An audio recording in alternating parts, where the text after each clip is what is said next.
Firman Tuhan hari ini telah diambil dari kitab Kisah Para Rasul pasal 27 ayat 20 sampai 26.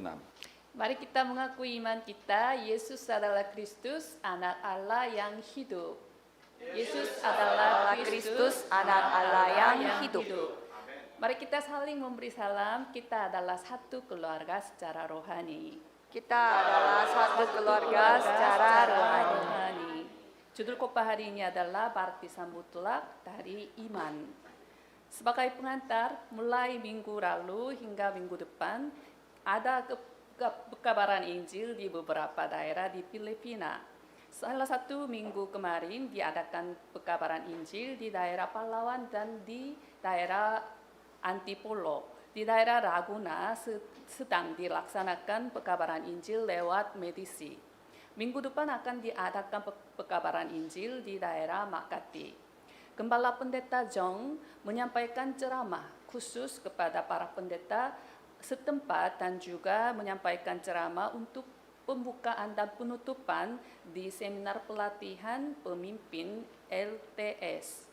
Di Festival Philco, yaitu singkatan dari Filipina dan Korea, beliau memproklamasikan jalan keselamatan kepada para peserta. Di Korea sekarang liburan Chuseok seperti Lebaran di Indonesia. Oleh sebab itu, kebanyakan orang mudik karena liburan sampai hari Selasa depan. Memang ada banyak perjumpaan dan perjamuan bersama kerabat dan sahabat. Melalui itu, saya percaya bahwa saudara telah menyampaikan Kristus kepada kerabat dan sahabat. Jika ada yang masih belum menyampaikan Yesus Kristus, silakan bagikan kasih karunia dan rasa syukur kehidupan saudara sesudah diselamatkan melalui kesaksian saudara. Perubahan dan atau perbedaan antara sebelum diselamatkan dan sesudah diselamatkan. Silakan share kedamaian, sukacita, kebahagiaan, kebebasan sejati yang meluap di dalam diri saudara setelah diselamatkan. Ada beberapa hal yang tidak boleh kita tinggalkan dalam kehidupan beriman kita. Itu adalah sesuatu yang sangat disayangkan. Andai saja saya sudah menyampaikan kepada Anda pada waktu itu. Ungkapan ini tidak berguna. Seharusnya kita sampaikan. Rasul Paulus bersaksi tentang Injil dalam setiap perjumpaan, sampai-sampai dia mengakui bahwa saya bersih, tidak bersalah terhadap siapapun yang akan binasa. Bahkan jika kita menjadi seperti Paulus, tetapi kita harus berusaha agar kita menjadi mirip dengan Paulus. Secara khusus, jangan lewatkan kesempatan yang telah diberikan kepada saudara. Ketika saudara merasa ingin untuk memberitakan Injil, itu adalah suara Roh Kudus, suara Tuhan. Segera langsung. Amin. Dalam Kisah Para Rasul pasal 27 yang akan kita bahas hari ini, perjalanan Rasul Paulus ke Roma dicatat. Paulus ditangkap di Yerusalem oleh orang-orang Yahudi, diadili di hadapan Mahkamah Agama Sanhedrin, dan dikirim ke gubernur Kaisarea di mana ia dipenjarakan selama 2 tahun. Dari wali negeri Felix hingga Festus, Paulus diadili. Paulus di hadapan Festus naik banding kepada Kaisar sebagai warga negara Romawi untuk diadili oleh Kaisar Romawi. Ini diterima dan Paulus naik kapal menuju ke Roma. Pada waktu itu Paulus tidak bebas seperti pekabaran Injil yang kita lakukan sekarang ini. Pada waktu itu tidak ada kapal penumpang seperti sekarang. Paulus berlayar sebagai tahanan di kapal kargo menuju Roma. Sebenarnya sekarang ilmu sains telah maju sehingga kita dapat memprediksi dan mengantisipasi cuaca buruk dan situasi tak terguna lainnya. Namun pada waktu itu tidak dapat lakukan apapun. Benar saja perjalanan Paulus ke Roma menghadapi krisis besar. Angin badai yang disebut angin timur laut. Angin timur laut itu bukan sekedar angin, tetapi angin yang dapat menelan segalanya. Dalam ayat 20, setelah beberapa hari lamanya, baik matahari maupun bintang-bintang tidak kelihatan, dan angin badai yang dahsyat terus-menerus mengancam kami. Akhirnya putuslah segala harapan kami untuk dapat menyelamatkan diri kami. Melalui ungkapan ini, kita dapat memahami situasi mereka yang tidak dapat lakukan apapun. Namun, di tengah-tengah situasi putus asa ini, hanya Paulus saja menikmati kedamaian sejati dan menenangkan dan meyakinkan 276 orang yang berada di kapal bersamanya. Bagi Paulus ada alasan. Karena Paulus membangun baptisan mutlak dari iman sebagaimana judul khotbah hari ini. Dalam kehidupan kita pun kadang menghadapi angin badai, disebut angin timur laut tanpa terduga. Saya memberkati setiap jemaat Indonesia serta Timur Leste dalam nama Yesus Kristus. Kiranya saudara dapat menjalani kehidupan yang memiliki bukti karena membangun baptisan mutlak dari iman seperti Paulus. Pokok bahasan yang pertama adalah iman yang menguasai lingkungan. Dalam ayat 1 sampai dengan 2, setelah diputuskan bahwa kami akan berlayar ke Italia, maka Paulus dan beberapa orang tahanan lain diserahkan kepada seorang perwira yang bernama Julius dari pasukan Kaisar. Kami naik ke sebuah kapal dari Adramitium yang akan berangkat ke pelabuhan-pelabuhan di sepanjang pantai Asia. Lalu kami bertolak. Aristarkus, seorang Makedonia dari Tesalonika, menyertai kami. Kisah Para Rasul pasal 27 dimulai dengan kata kami. Kita dapat melihat bahwa Lukas, penulis kitab Kisah Para Rasul, sekarang bersama Paulus. Dan Aristarkus, seorang dari Tesalonika juga bersama Paulus. Kerjasama dalam pelayanan Tuhan adalah hal yang paling penting dan indah. Saling menguatkan itu sangat baik. Kerjasama itu pasti menjadi kekuatan satu sama lain. Kita tidak boleh melupakan alasan penting mengapa Tuhan membentuk gereja, komunitas gereja untuk menjalani kehidupan beriman bersama. Allah Tritunggal Maha Kudus bersama kita, dan kita bersama anggota Kebaktian Bahasa Indonesia sebagai keluarga rohani adalah kehidupan beriman Alkitabiah. Pada waktu itu kapal yang membawa Paulus berlayar ke Asia dan sampai di daerah Mira. Di situ perwira memindahkan Paulus ke kapal yang hendak berlayar ke Roma. Kapal ini adalah pengangkut biji-bijian yang berlayar antara Alexandria ke Roma. Kapal ini cukup besar untuk membawa 276 penumpang. Waktunya adalah sekitar pertengahan Oktober tahun 59. Musim ini berbahaya untuk berlayar karena angin kencang. Jadi biasanya melabuhkan kapalnya di pelabuhan terdekat dan berangkat lagi setelah melewati musim tersebut. Paulus juga telah mengalami 3 kali kerusakan kapal dalam perjalanan misi. Maka dia menyarankan agar mereka berhenti berlayar dan menghabiskan musim dingin di pelabuhan indah. Namun, jurumudi dan nakhoda berpendapat bahwa akan lebih baik menghabiskan musim dingin di Phoenix yang lebih besar dan lebih banyak untuk dinikmati daripada pelabuhan indah. Dan perwira setuju pendapat jurumudi dan nakhoda lalu berlayar terus lagi. Pada waktu itu angin sepoi-sepoi bertiup dari selatan. Mereka menyangka bahwa maksud mereka sudah tentu akan tercapai. Tetapi tidak beberapa lama kemudian turunlah dari arah pulau itu angin badai yang disebut angin Timur Leste. Jika bertemu dengan angin badai ini, kapalnya menjadi tidak terkendali. Oleh sebab itu kapal itu dilandanya dan tidak tahan menghadapi angin haluan. Karena itu mereka menyerah saja dan membiarkan kapal mereka terombang-ambing. Dalam ayat 14 sampai dengan 19, jurumudi dan pelayar berusaha dengan segala metode untuk mengatasi angin badai tersebut, membuang muatan kapal ke laut dan membuang alat-alat kapal dengan tangan mereka sendiri. Tetapi situasinya tidak berubah. Selama 14 hari, angin badai terus berlangsung. Tidak bisa melihat bintang-bintang pada malam hari, tidak bisa lihat matahari pada siang hari. Mereka terjebak dalam ketakutan yang hebat. Coba bayangkan saudara, sama sekali tidak ada cahaya selama 2 minggu di tengah-tengah angin badai. Sepertinya sama sekali tidak ada harapan untuk hidup.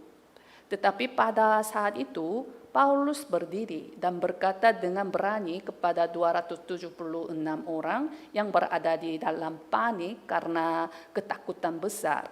Dalam ayat 22, tetapi sekarang juga dalam kesukaran ini, aku menasihatkan kamu supaya kamu tetap bertabah hati. Sebab tidak seorang pun di antara kamu yang akan binasa kecuali kapal ini. Kamu tetap bertabah hati. Eudimeo dalam bahasa Yunani adalah bersukacitalah. Ini berarti ambillah perasaan yang terbaik. Perkataan ini sama seperti perkataan dokter yang memberi harapan kepada pasien yang putus asa. Semua orang menghadapi krisis sambil menyerahkan segalanya dan putus asa. Paulus ada kemungkinan dianggap sebagai orang yang aneh. Tetapi Paulus berbicara dengan berani tanpa ragu, karena dia selalu berkomunikasi secara rohani dengan Tuhan. Dalam ayat 23 sampai dengan 24, karena tadi malam seorang malaikat dari Allah, yaitu dari Allah yang aku sembah sebagai miliknya, berdiri di sisiku. Dan ia berkata, jangan takut, Paulus, engkau harus menghadap Kaisar. Dan sesungguhnya oleh karunia Allah, maka semua orang yang bersama-sama dengan engkau di kapal ini akan selamat karena engkau. Melalui malaikat dari Tuhan, Paulus telah menerima pesan dari Tuhan. Sebenarnya Paulus adalah seorang manusia. Bisa jadi merasa takut di tengah krisis. Tetapi dia dengan teguh berpegang kepada pesan dari Tuhan melalui komunikasi rohani dengan Tuhan. Paulus telah membangun baptisan mutlak dari iman, yaitu iman yang menguasai lingkungan. Setelah Paulus memegang firman-Nya, dia menikmati angin badai, seolah-olah dia sedang berselancar dalam gelombang besar. Dalam ayat 25, sebab itu tabahkanlah hatimu saudara-saudara, karena aku percaya kepada Allah bahwa semuanya pasti terjadi sama seperti yang dinyatakan kepadaku. Amin. Betapa sungguh pengakuan yang penuh dengan keyakinan.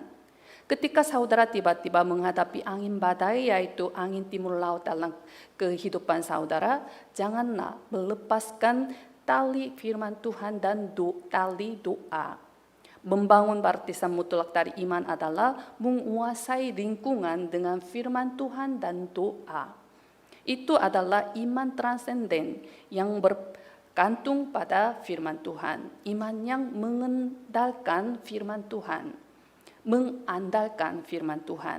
Dalam Yohanes 16 ayat 33, sebelum memikul salib Yesus berkata kepada murid-muridnya yang ketakutan, semuanya itu kukatakan kepadamu supaya kamu beroleh damai sejahtera dalam aku.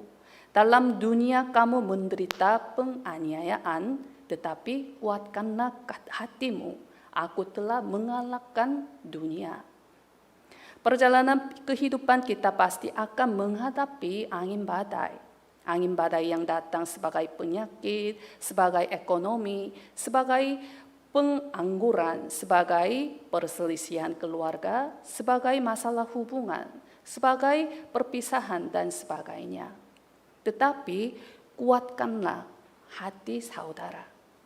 Karena Tuhan yang telah mengalahkan dunia menyertai saudara selama 24 jam. Kehidupan saudara yang menikmati berkat-berkat with Immanuel, oneness, bebas dari kekuatan, kekhawatiran, kecemasan, kekacauan. Seorang pendeta bernama Andrew Murray membuat pengakuan seperti ini.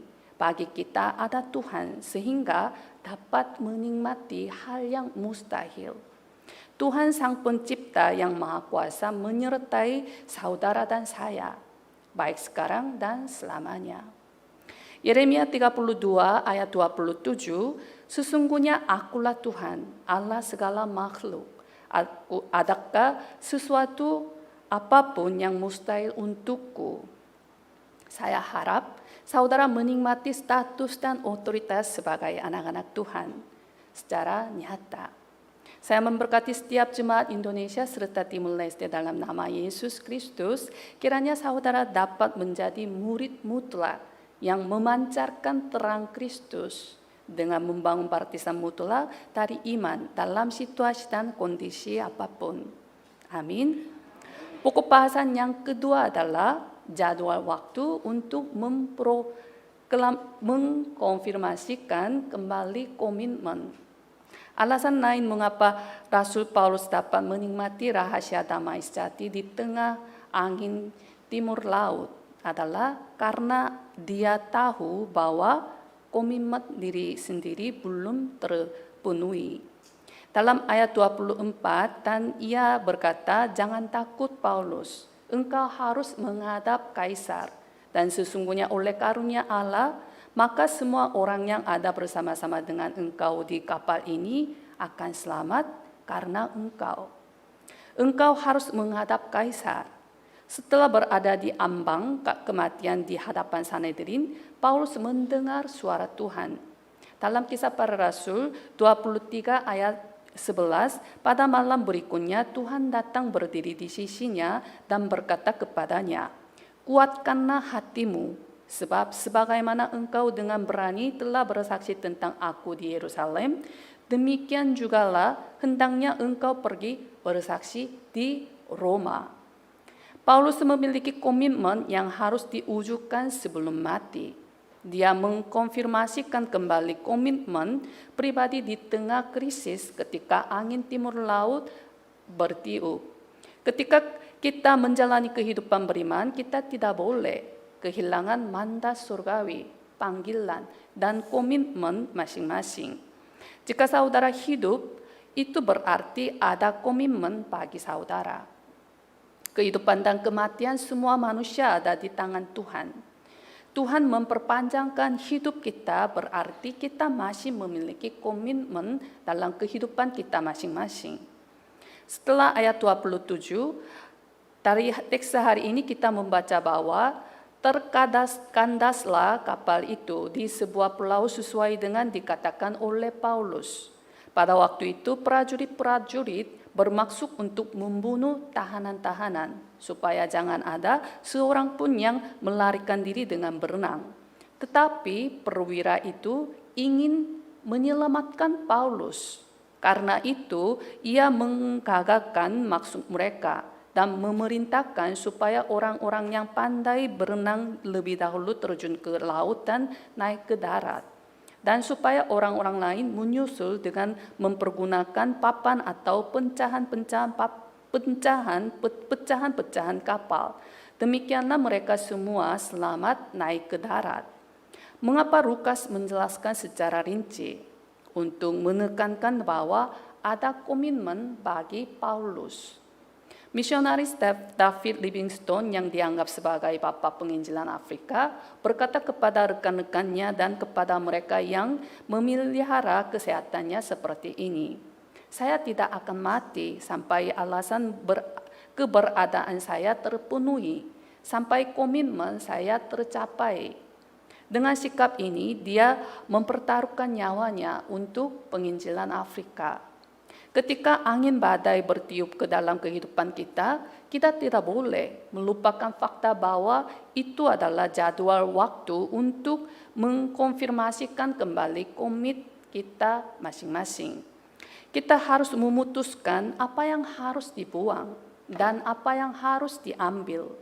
Kita harus membuang dengan berani Kehidupan yang berpusat pada diri sendiri, materi, dan kesuksesan duniawi yang berasal dari Kejadian pasal 3, 6, dan 11. Kemudian kita harus membangun dengan teguh baptisan mutlak dengan hanya 3K saja.